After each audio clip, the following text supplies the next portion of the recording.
मित्रों नमस्कार। हम हैं धनीराम पटेल, एडवोकेट, बिलासपुर छत्तीसगढ़। और आज चर्चा करेंगे बांग्लादेश की दुस्साहस और चीन की धूर्तता। चर्चा शुरू करने के पहले मैं आप सबको रामनवमी के बहुत सारे बधाई और शुभकामनाएं। और मेरा एक आग्रह, मेरे चैनल को सब्सक्राइब करें, लाइक करें, शेयर करें। तो सबसे पहले बांग्लादेश की दुस्साहस पे चर्चा करेंगे। बांग्लादेश के चीफ एडवाइजर, मुख्य सलाहकार मोहम्मद यूनुस अभी पिछले हफ्ता 27-28 तारीख के चीन के दौरे पे गए थे और वहां पे 9 सूत्रीय समझौता करके आए हैं। और वहां जो स्टेटमेंट उन्होंने दिया, चीन को कहा है कि भारत के जो 7 सिस्टर स्टेट हैं उत्तर पूर्व में, वो लैंड लॉक्ड हैं और बांग्लादेश उस लैंड लॉक्ड 7 स्टेट जो आसाम से लेके अरुणाचल, अरुणाचल से लेके मिजोरम तक जो राज्य हैं, उसके बांग्लादेश गार्डियन है। पहले तो मोहम्मद यूनुस कैसे वहां चीफ एडवाइजर बने हैं और सत्ता में आए हैं, उसके बारे में चर्चा कर लेते हैं। शेख हसीना सरकार की जो तख्ता पलट हुई और उस तख्ता पलट में जमात ए इस्लामी छात्र संघ ने आंदोलन किया और जमात ए इस्लामी संगठन का उद्देश्य है बांग्लादेश को एक शरिया निजाम पे आधारित इस्लामिक राष्ट्र बनाना, जो अभी भी आंदोलन कर रहे हैं वो। और मोहम्मद यूनुस जो वहां के चीफ एडवाइजर या शासक जो बने हैं, उसमें अमेरिका के डेमोक्रेटिक पार्टी, जो बाइडेन की सरकार और जो डेमोक्रेटिक पार्टी के जो पपेट है जॉर्ज सोरोस, जिसके बारे में आप सब जानते हैं। भारत के बारे में भी अभी पिछले 4-5 साल में उसने क्या किया है। और ट्रम्प के सत्ता में आने के बाद अमेरिका छोड़ के ब्रिटेन चला गया है। तो सत्ता में वहां आने में जमाते इस्लामी के आंदोलन, जो बाइडेन सरकार की समर्थन और जॉर्ज सोरोस की भूमिका के बदौलत मोहम्मद यूनुस यहां बांग्लादेश में सत्ता में आए हैं। बांग्लादेश में जब तख्ता पलट हुआ, शेख हसीना के सरकार को बर्खास्त किया गया और मोहम्मद यूनुस को चीफ एडवाइजर बनाया गया। उस समय भारत के कई तबकों ने शहनाइयां बजाया था। आपको मालूम है, व्यक्तिगत रूप से, सार्वजनिक रूप से जो बयान आए थे। तो उसके सत्ता में आने के बाद भारत विरोधी गतिविधियों में मोहम्मद यूनुस की सरकार लगी रही है। अभी पिछले 3 महीने से हिंदुओं के खिलाफ अत्याचार हो रहा है। आप जानते हैं कि उनके व्यापारिक प्रतिष्ठानों पे हमला और कई हिंदुओं पे हमला, कई हिंदुओं के हत्या हुई है।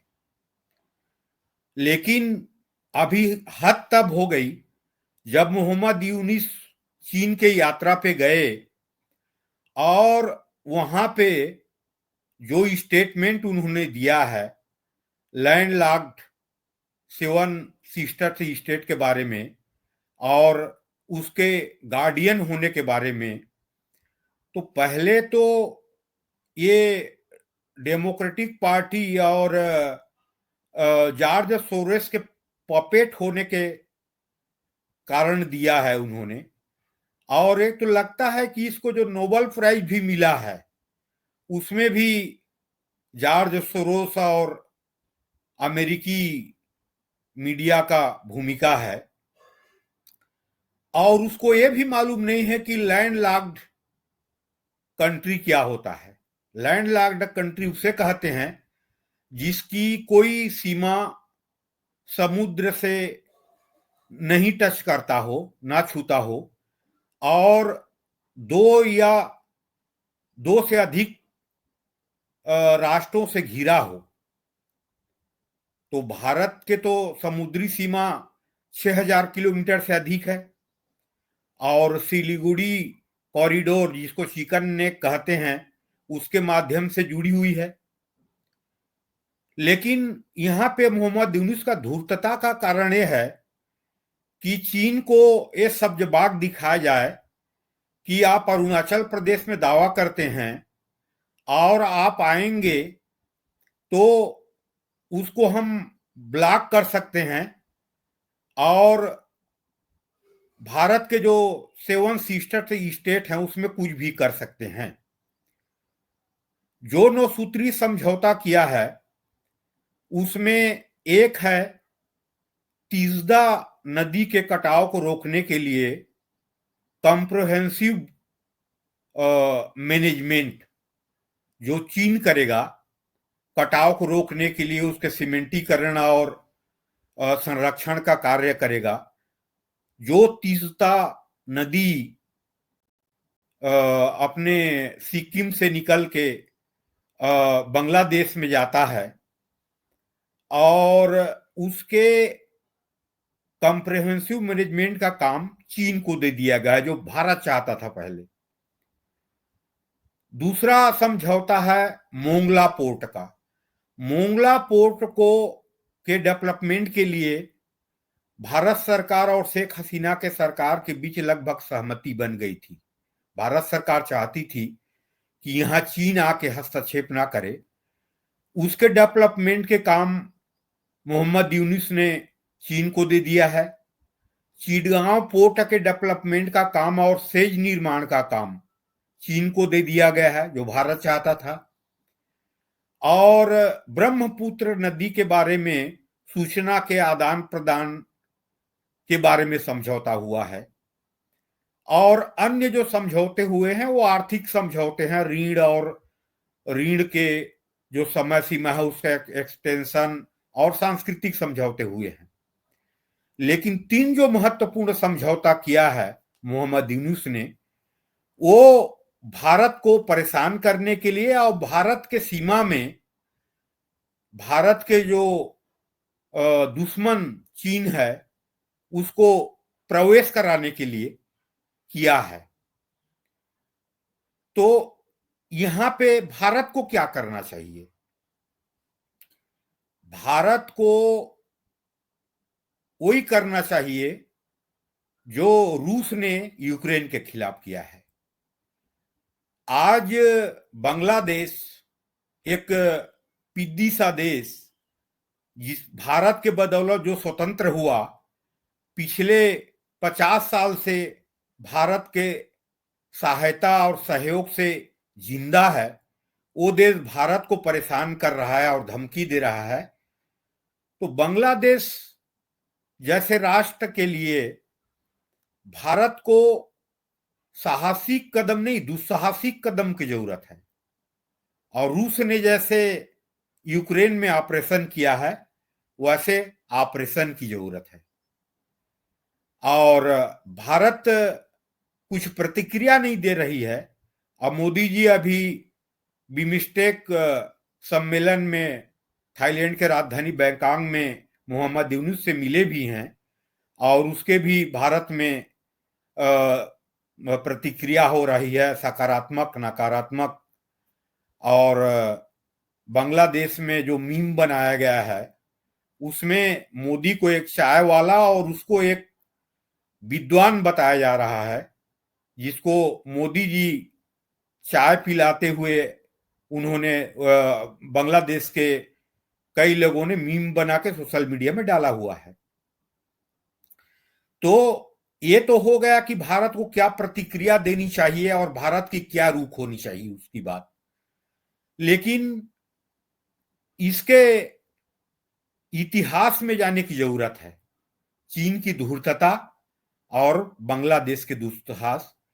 तो बांग्लादेश का इतिहास है कि जब भारत स्वतंत्र नहीं हुआ था और ढाका में, जो उस समय की बहुत बड़ी एक शहर थी ढाका, बंगाल की, और मलमल के लिए वो प्रसिद्ध था पहले, तो उस ढाका में 1906 में मुस्लिम लीग की स्थापना हुई थी। और मुस्लिम लीग की स्थापना के पहले बंगाल का विभाजन हुआ था 1905 में। अब बंगाल के विभाजन किसने करवाया था?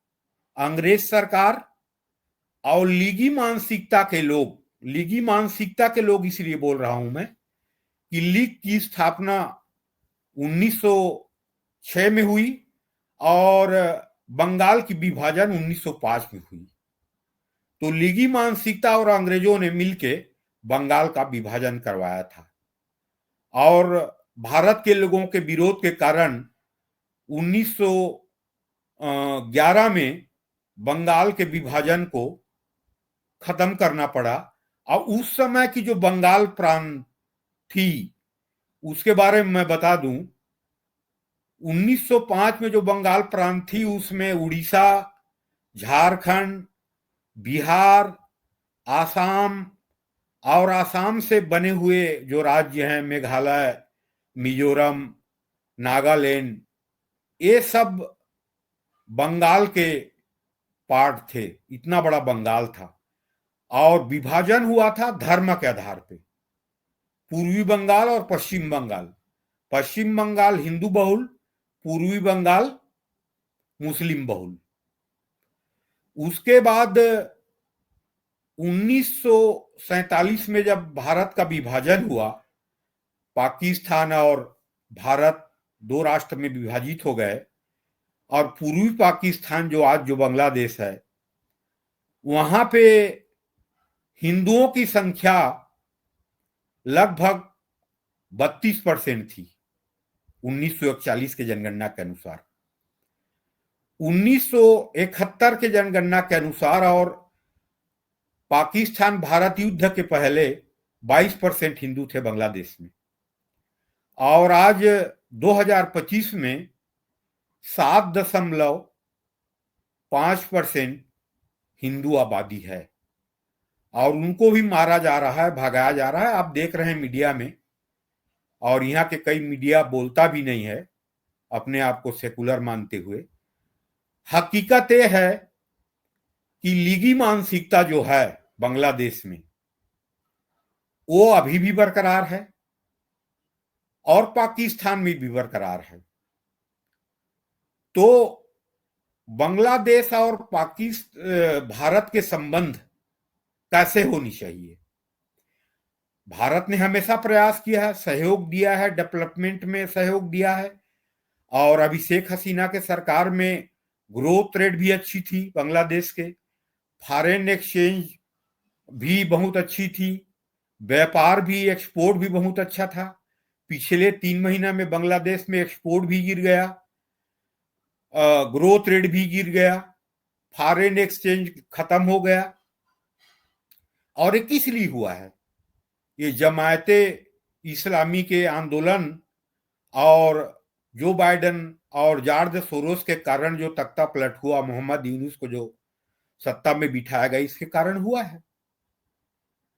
तो ये हम समझ लें कि बांग्लादेश सुधर जाएगा, इसकी संभावना बहुत कम है। और नहीं सुधरेगा तो मैंने जैसे अभी इतिहास में बताया, वो गतिविधि चलती रहेंगी और अगले 10-15 साल में हिंदू लगभग भगा दिए जाएंगे वहां से। जैसे पाकिस्तान में आज 1.5% हिंदू हैं, वैसे वहां 1.5% हिंदू हो जाएंगे। तो भारत को सख्त कदम तो उठाना पड़ेगा। और लीगी मानसिकता जो है, जमाते इस्लामी की जो मानसिकता है, बांग्लादेशी जमाते इस्लामी की जो मानसिकता है, वो तो बरकरार रहेगी। तो भारत को तो सख्त कदम उठाना पड़ेगा। भारत हालांकि अभी शायद मोदी सरकार बातों पे विश्वास नहीं कर रही है, कार्यों पे विश्वास कर रही है और कदम उठाएगी, सख्त कदम उठाएगी। जो स्थितियां जो वहां हिंदुओं की है और हिंदुओं पे अत्याचार किया जा रहा है और जैसे चीन को आमंत्रित किया जा रहा है, तो भारत सरकार तो सख्त कदम उठाएगी, ऐसे उम्मीद है और उठाना चाहिए। दूसरा, चीन की धूर्तता के बारे में चर्चा करने के पहले चीन के इतिहास को अपन अवलोकन कर लेते हैं। आज से 250 साल पहले फ्रांस के शासक नेपोलियन बोनापार्ट ने कहा था कि पूर्व में एक दैत्य सो रहा है, उसे सोने दो, जिस दिन जगेगी दुनिया के लिए परेशानी के कारण बनेगा। और वो चीन जो नेपोलियन बोनापार्ट में कहा था कि एक दैत्य सो रहा है, वो चीन 1949 के कम्युनिस्ट क्रांति के बाद जग गया। और जगने के पहले सबसे पहले उसने किया, भारत के सीमा में एक शांति प्रिय देश तिब्बत, जो भारत से सांस्कृतिक संबंध और मैत्रीपूर्ण संबंध था, उस तिब्बत को 1951 में चीन ने कब्जा कर लिया, जिसके पश्चात दलाई लामा को छूट के भारत में शरणार्थी बन के आना पड़ा और आज भी शरणार्थी बन के हैं भारत में सम्मान के साथ। और तिब्बत को कब्जा करने के बाद चीन ने आज तक लगभग 15 लाख तिब्बतों की हत्या कर चुका है। माने आंदोलन के नाम से और कुछ भी नाम से बर्बरतापूर्वक हत्या कर चुका है। और आप लोगों को मालूम होगा कि भारत में स्वतंत्रता के पश्चात हिंदी चीनी भाई भाई की नारा गूंज रहा था और भारत सरकार हिंदी चीनी भाई भाई के आधार पे चीन से संबंध स्थापित किया था। तो हिंदी चीनी भाई भाई कभी नहीं रहे हैं, एक्चुअल में मीत पे आधारित है। आपको बता दूं कि 1951 के पहले भारत और चीन के कोई सीमा जुड़े हुए नहीं थे। भारत और तिब्बत के सीमा एक दूसरे से जुड़े हुए थे। चीन भारत के सीमा पे कहीं भी उसका सीमा लगता नहीं था। तो एक जो मीथ है कि हिंदी चीनी भाई भाई और नेहरू जी ने एक कल्पना किया था, वो एक छलावा था। और 1962 में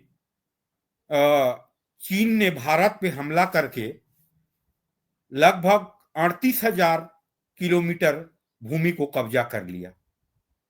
और अभी पिछले साल जैश ए मोहम्मद के आतंकवादी अजहर मसूद को संरक्षण और बचाने के लिए अपने वीटो पावर का प्रयोग संयुक्त राष्ट्र संघ में चीन कर चुका है। और चीन कभी नहीं चाहता कि भारत विकसित हो, भारत आगे बढ़े और मेरे समकक्ष खड़े हो। इस बात को हमेशा हमें ध्यान रखनी चाहिए। तो चीन की धूर्तता हमेशा रहेगा और बांग्लादेश की दुस्साहस भी लीगी मानसिकता के कारण हमेशा रहेगा। तो भारत को आज साहसिक नहीं, दुस्साहसिक कदम उठाने की जरूरत है बांग्लादेश के खिलाफ। तो मित्रों, जय हिंद, जय भारत, वंदे मातरम।